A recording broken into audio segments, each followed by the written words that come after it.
We in the valley where the shadow is deep, and let his presence take over my flesh when he speak. See, these blessings hit different when the mountain is steep, cause when you made it from the bottom, you can actually preach. Man, we was roaming through Romans like we was homeless, knowing if we obey, you see where we going. Hold up, I'm just giving you sermons you can attach to. Welcome to Hidden Chapel.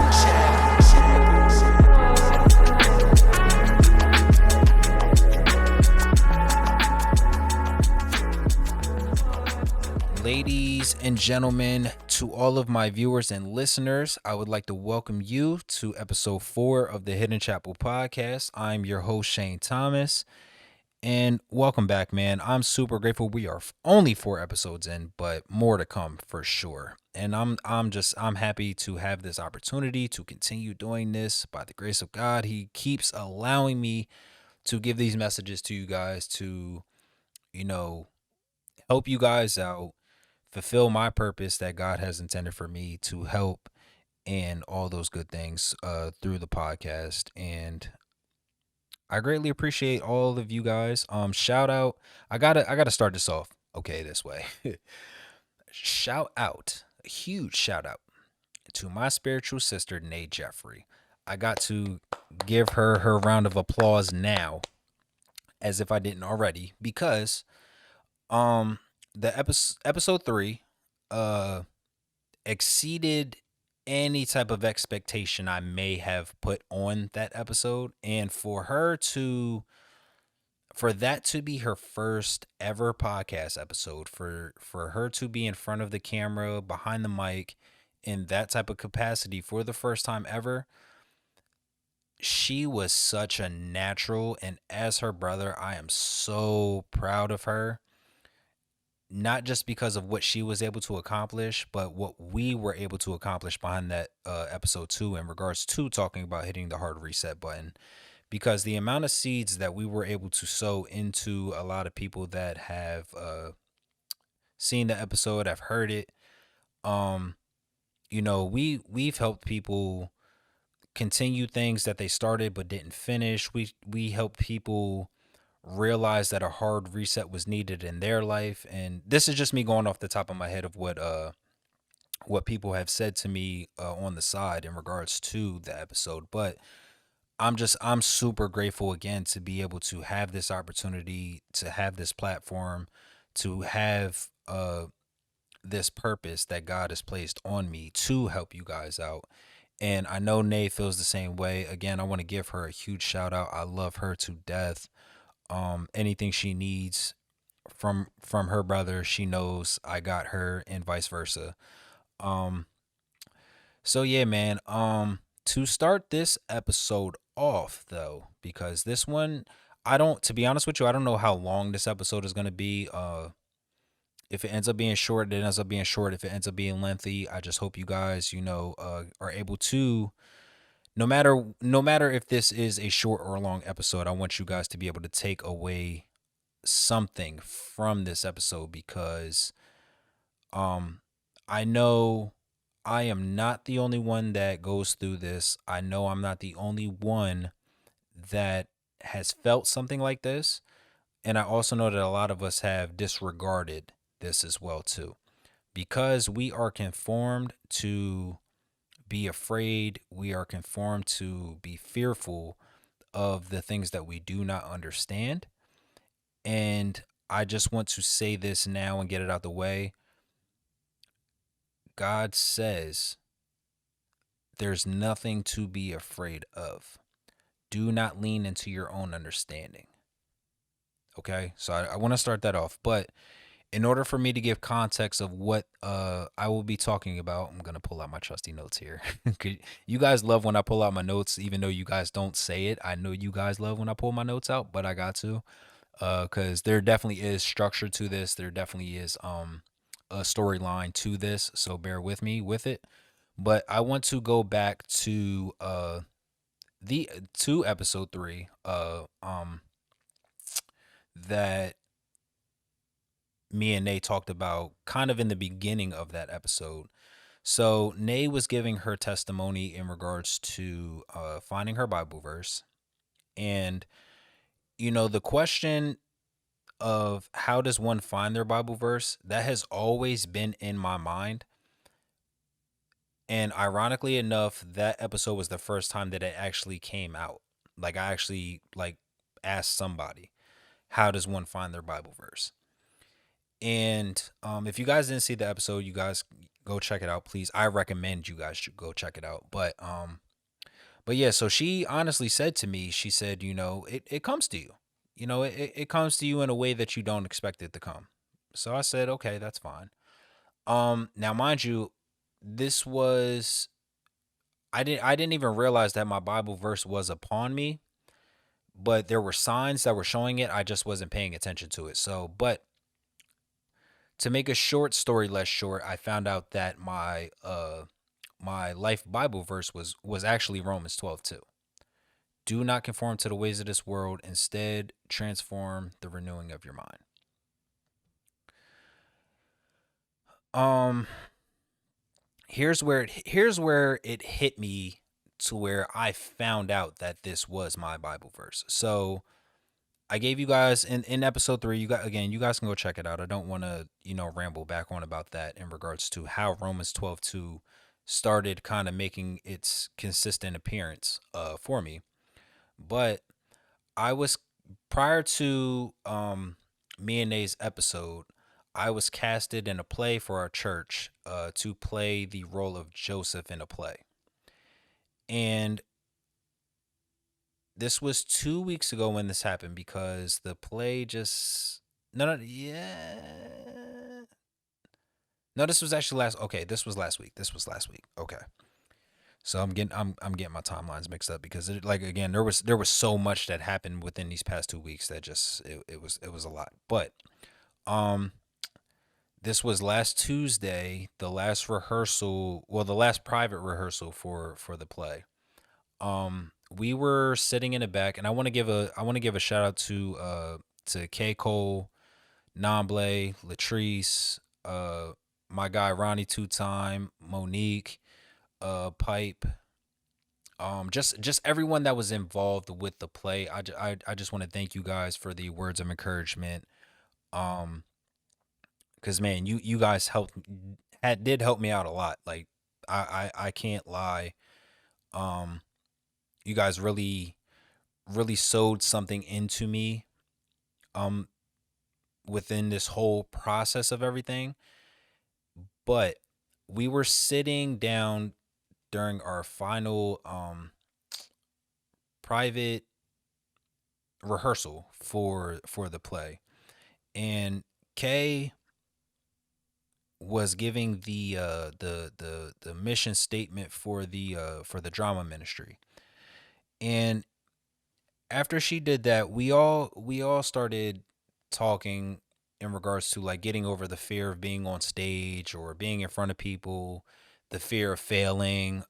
Because especially specifically me and Monique, because with me being casted as a role of Joseph and her being casted as Mary, we could not mess this up. Like we could not mess this up whatsoever. So there was like from my experience, it almost felt like there was a weight on my shoulders that I had to follow this through, to make sure that the character of Joseph was, carried out properly. Joseph is the father of God at the end of the day. So like, or the father of Jesus. So, it was a lot, So to the point where I actually went back just to kind of see the story of Joseph and things like that, just so I could really dive into the character. But as we were having this conversation about, the fear of all of this stuff, I had brought up, well, actually, no, I brought it up, but I got to give you guys the context with this, because because I was supposed to be meeting up with Nay that same day too, to help out with a few things behind the scenes. And she had asked me about what this next episode would be in regards to what this episode ended up being. Because it did end up being something completely different from what I did write down or what my idea was, but it completely changed at this point. But I had text her. This was at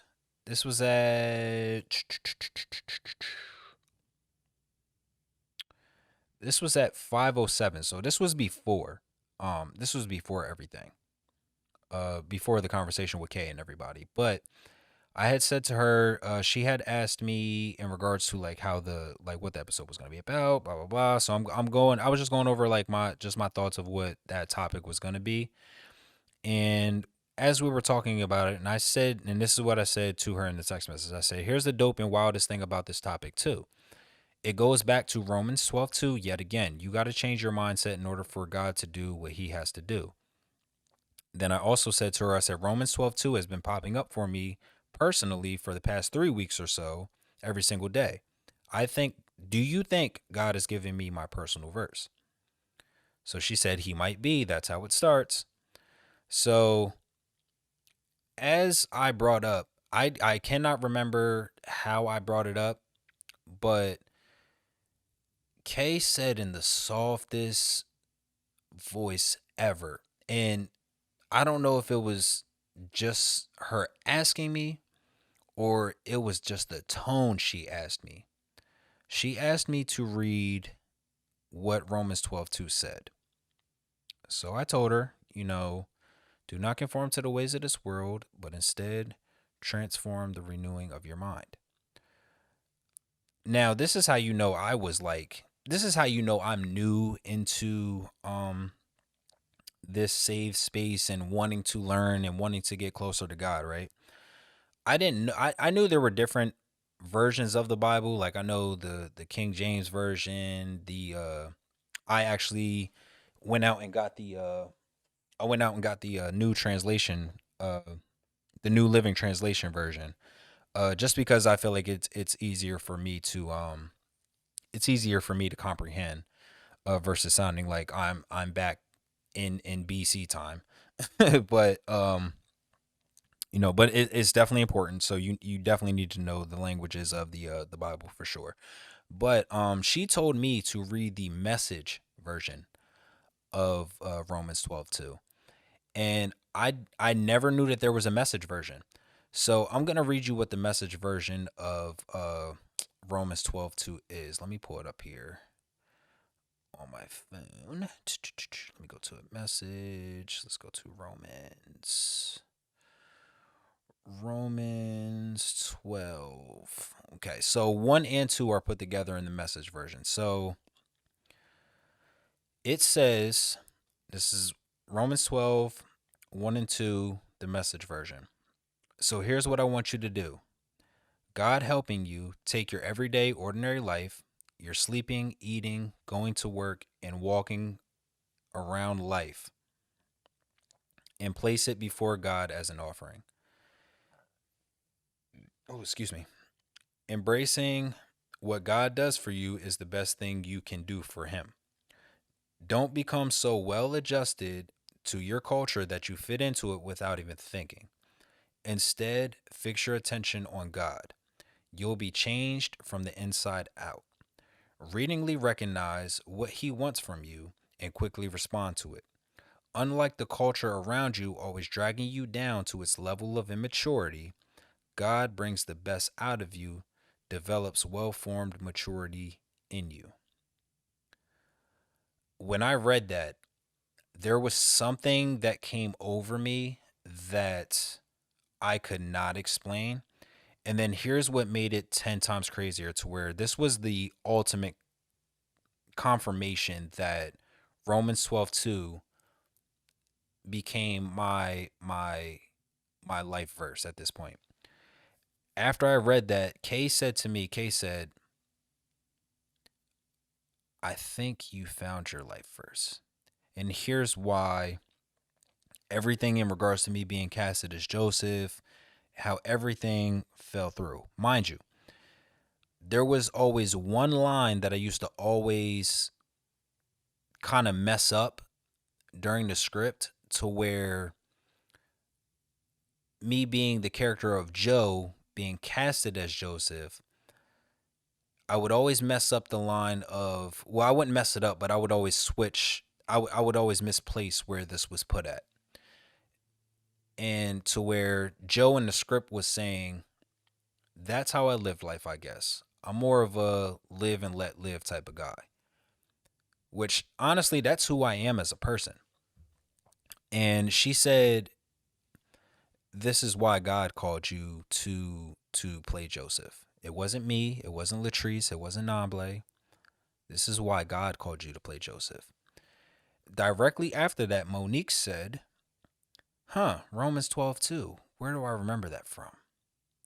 That's funny that you say Romans 12 2 has been popping up a lot for you because outside of her kid's school, and you can't make this up because she sent it to me as this was happening, but outside of her kid's school, there's a poster, and this is exactly what the poster said. I'm gonna show you exactly. This is what she sent me. This is outside of her. This is what is outside of her kid's school. You guys see that? Hold on. Let's see if I can. You see what that says, right? Okay, Romans 12 2. Kay then looked me in my face and she said, "Shane, I think you just found your life verse." And I am not going to lie to you guys. There was a level of fear that set in.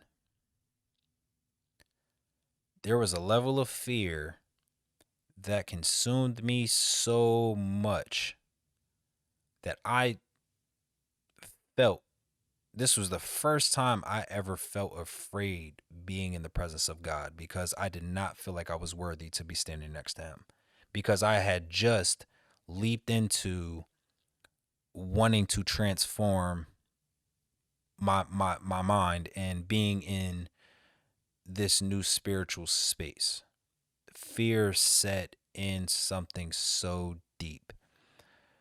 But I didn't let it discourage me. I didn't let it bother me. Sunday rolled around. The play is here. It was, now, mind you, with my music background, I performed in front of thousands of people before. This isn't no boast. This is just real life facts, okay? I performed in front of thousands of people before.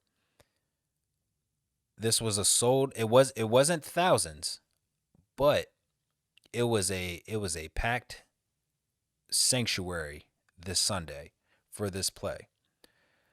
The level of fear, I've never been this afraid to be on stage before, ever. In my 20 years of experience with music, 15 years of performing on somewhat of a consistent basis back then. Now mind you, it has been about a good 4 or 5 years since I've been on a stage, but this was in a different capacity at that too. So just a level of fear that set in, man, it took over. But thankfully the Holy Spirit took over when it was my time to go up. And honestly, I feel like I did a good job.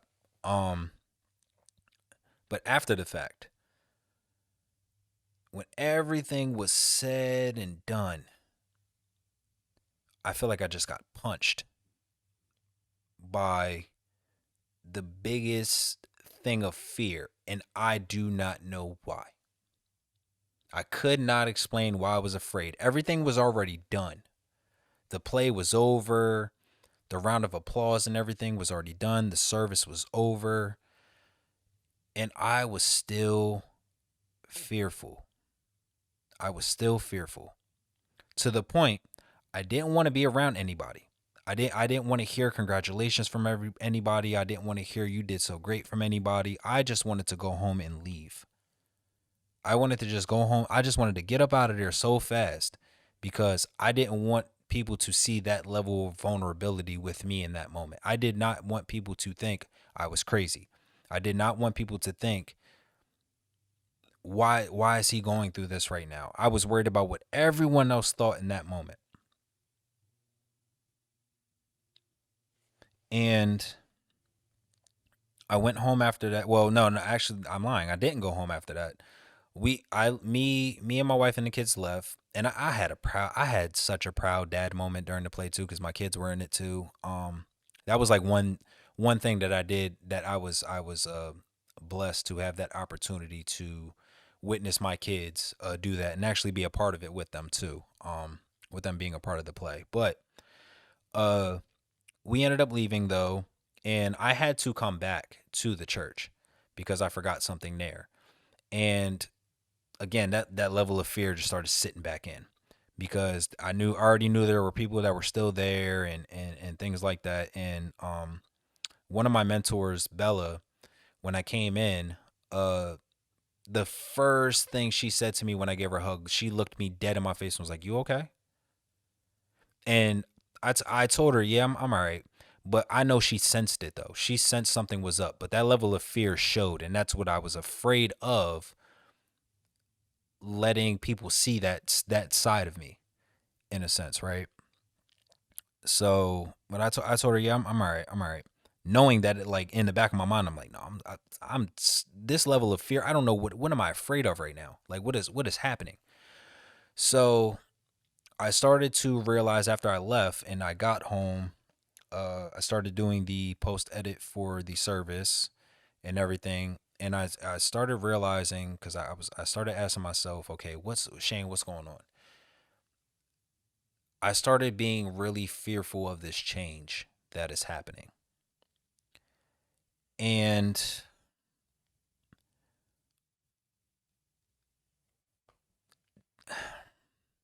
I'm still trying to process it too somewhat. Like I've came to understand it in regards to everything, but there's things that happened um after that, and specifically this week, that it really like started, like fear has like been the thing these past few days for me. Just again being in this new spiritual space, and finding my life first, and changing old habits, and well, actually not changing old habits but breaking old habits in order for me to change and transform into this person that God is intending me to be. um and I went to record this actual episode. Today's You guys are seeing this episode on the 22nd,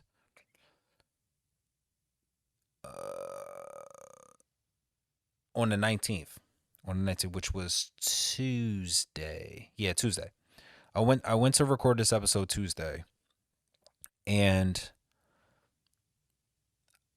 everything that I was talking about within that episode, I do want to save that specific topic that I started off doing. I do want to use that as an episode before, but God literally told me, he said, "No, mm-mm. Your energy's not there. This isn't how I intended you to do it. Just come back another day, and I'll guide you through it. I'll guide you." So I said, "Okay, cool. I'm gonna let it rock."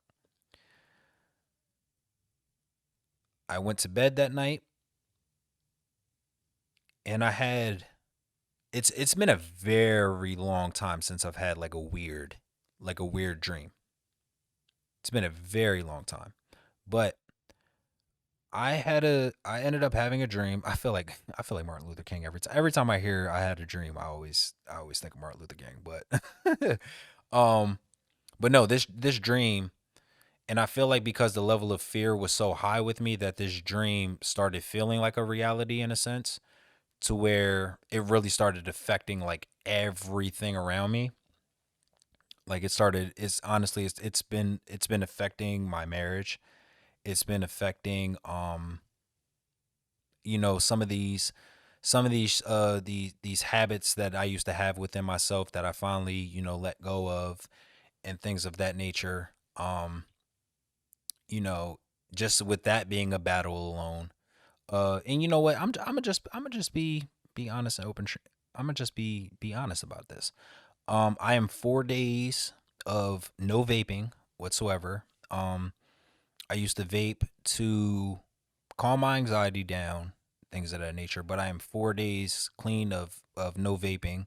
It is definitely a process for sure. I did my research on like the side effects of everything, and yeah, a lot. It's a real thing. But I feel somewhat better. I've been trying to take a morning walk every morning to try to distract myself from not doing so.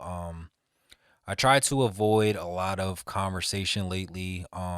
And like I said, that's one thing that has been kind of like affecting my marriage in a sense right now, because the level of communication is not where it should be. It is changing the way that I'm approaching my kids in a sense within the house. Nothing too crazy, but again, where my anxiety will rise up and I would vape, I try to just distract myself and to do something completely different. But yeah, so back to the dream. So I had a dream that, well, within this dream, because again, I hate saying I have a dream because I keep thinking about Martin Luther King. Jesus, I'm just gonna keep this as raw, so I don't care. Um, Thank you, Holy Spirit. Within this dream, I felt my marriage was coming to an end, and it felt so real. Like within this dream, my wife telling me she's done, she can't do this anymore. Um,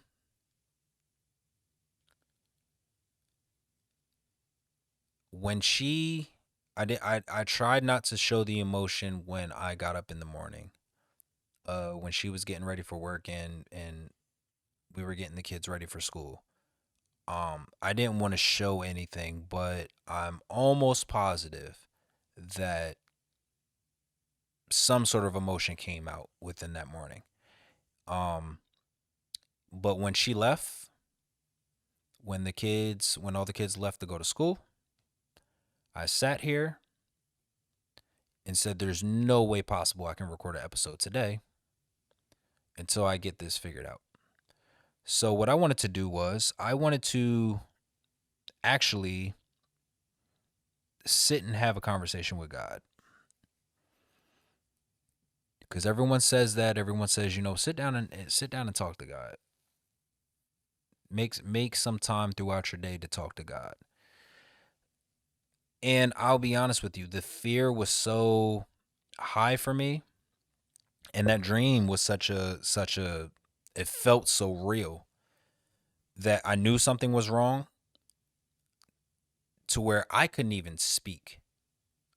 So what I decided to do was, and can't make this up, I literally wrote this because I couldn't speak it, but I was like, you know what, I'm just gonna write it because then I'll be able to get my words off. So here's what I wrote. Father God, I'm writing this because I'm in a storm. I'm in a storm of change. With you showing me what my life verse is, I now find myself in the middle of this storm. And I can't lie, I'm afraid. I'm afraid because these changes necessary for me to get closer to you are upon me. My biggest fear is my marriage won't last because of these changes. I haven't communicated it because I'm afraid that the lack of communication will either fall on deaf ears or won't be reciprocated properly.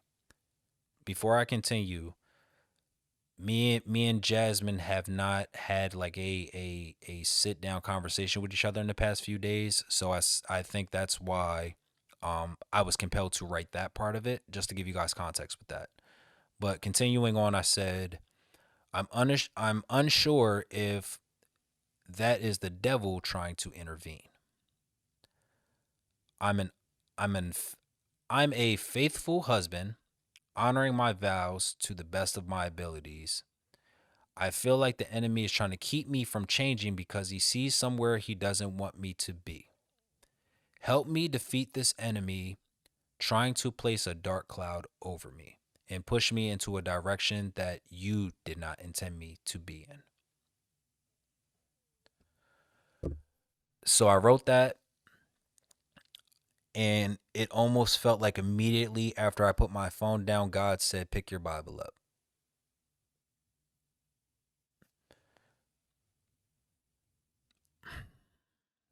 This is how I know God's real. This is how I know He's real because He said, "Pick your Bible up." I didn't know where I was gonna go. To be honest with you, I had no idea. He said, pick your Bible up. I picked my Bible up, and I kid you not, and I wrote it down.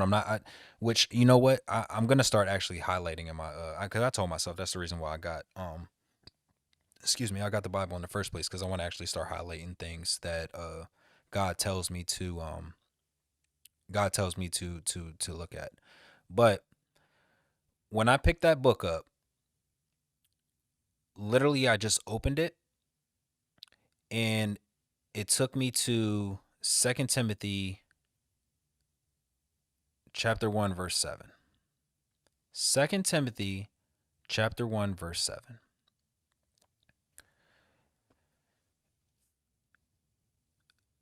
This is where Paul wrote Timothy, and he said, well, I'm not even going to read it. I'm just going to go off of how I understood it. But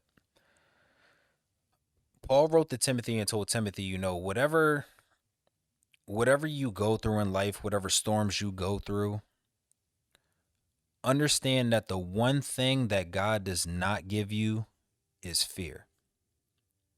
The one thing God does not give you is fear. He gives you power, he gives you love, and he gives you self-control. Or he gives you a transformed mind. Because that's how I looked at it. He gives you that transformed mind. But he does not give you fear. So once I read that, it brought me back to, again, what I was saying in the beginning of this. Like, we are all programmed to fear the things that we do not understand. And because I do not understand the changes that are happening, because I was fearful of not knowing, being afraid of the what if. A lot of us struggle with that. We always say, what if this goes wrong? What if this doesn't happen? I was telling myself the entire time with the play, knowing that Joseph was a big role, I kept telling myself, what if I'm not worthy enough for this role? What if I mess this up? What if I make myself look stupid being on stage? When in all actuality, I'm a natural on stage. I love being on stage. Why am I so fearful of being on stage? I was never afraid of being on stage when I did music. Why am I afraid now to be performing in this capacity? And to be honest, for a much lesser crowd at that too, you know? And I feel like God has put that verse on me uh within Second Timothy's. Um I feel like he's put that on me to let me know God did not give me this fear. That's the enemy trying to distract me from this change. And at this point now, I feel relieved. I feel like a huge weight has been lifted off my shoulders. There's things that I still need to do. I still need to sit down and have a conversation, with Jasmine, with everything, just to, and I feel like the reason why that has taken place too, because I used to be so consistent with asking her how is she feeling in regards to like where we are within our marriage and things like that. We've been doing, and I feel like, you know what, with us doing these marriage Mondays at church too, there's been a break uh since we've started it. There's been a break. We actually, ironically enough, we actually go back my the day of my birthday actually. So that's going to be exciting. But I feel like a lot of this stuff was a test, and I went back to that book a few times that we're going over within these marriage Mondays, and a lot of stuff in that book, yes, has helped, but there's a lot of things that, like, I don't know, selfishly maybe I disregarded, but yeah, I do need to, have this conversation with her. I do need to. And I know she may be upset that I'm bringing this out, on the podcast episode prior, but I feel like the greater purpose is helping others get to that point, to build that courage to do so, rather than delaying it. You know what I mean? And yeah, but I know that has to be done. And again, I just want all of you guys to, again, as it says in the Bible, as God says, do not lean on your own understanding. There's nothing to be afraid of because God is right there. God is always going to be right there. I actually, you know what? I wrote that down too. Where's it at? Where's it at? Where's it at? Where's it at? Where's it at? Well, not even. Yeah. So I'm about to say just same way he's that Paul writes to Timothy in that, to where he says, listen, the one thing God does not give you is fear. So God is with you. God will never forsake you. God is next to you. And yeah, do not be fearful of the changes that are upon you, the changes that you want to make for yourself. Do not be afraid of the what if. I used to always ask people, are you afraid of the heights or afraid of the fall? I used to ask people that all the time. That is one question that I always ask people, because I feel like there's no right or wrong answer to it, but are you afraid of ascending or are you afraid of the decline? And a lot of people say they're afraid. They say they're afraid of this, but in reality they're afraid of this. And you can no longer be fearful, especially if it's going to get you closer to God. So I hope that you guys have taken something away from this episode. Again, I'm grateful to just be able to have this opportunity to be this transparent and be this open with you guys, and hopefully you pull something from this episode and it sows a seed into you. If you did like this episode, hit the like button, subscribe, hit the notification bell, all that good stuff. And yeah, man, this is going to be the last episode until the new year. So, you know, I wish all of you guys a Merry Christmas, because Christmas is literally at the day of this episode releasing, Christmas is literally 3 days away. Yeah, Friday, Saturday, Sunday. Yeah, so 3 days away. And then we have New Year's after that. So I hope all of you guys have a great Christmas, a great New Year. Again, as I said before, we are hitting the hard reset button now. We are not waiting until January 1st to hit the hard reset button on your life. Do so now. I'm going into 2024 unashamed of who I am, about my story, about my testimony, and I'm never hidden at this point. So I intend all you guys to do the same thing. Tell your story. You never know who you're helping. You never know what seed you're sowing into other people, but just by telling your story. So don't wait until January to do it. Start it now. All right. I love you guys so much, and I will see you guys on the next episode. I will see you guys on episode 5, and I will see you guys at the top of 2024. So yeah, love you guys.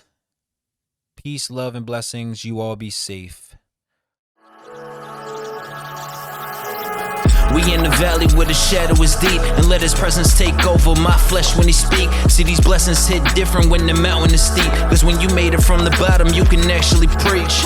Man, we was roaming through Romans like we was homeless, knowing if we obey, you see where we going. Hold up, I'm just giving you sermons you can attach to. Welcome to Hidden Chapel.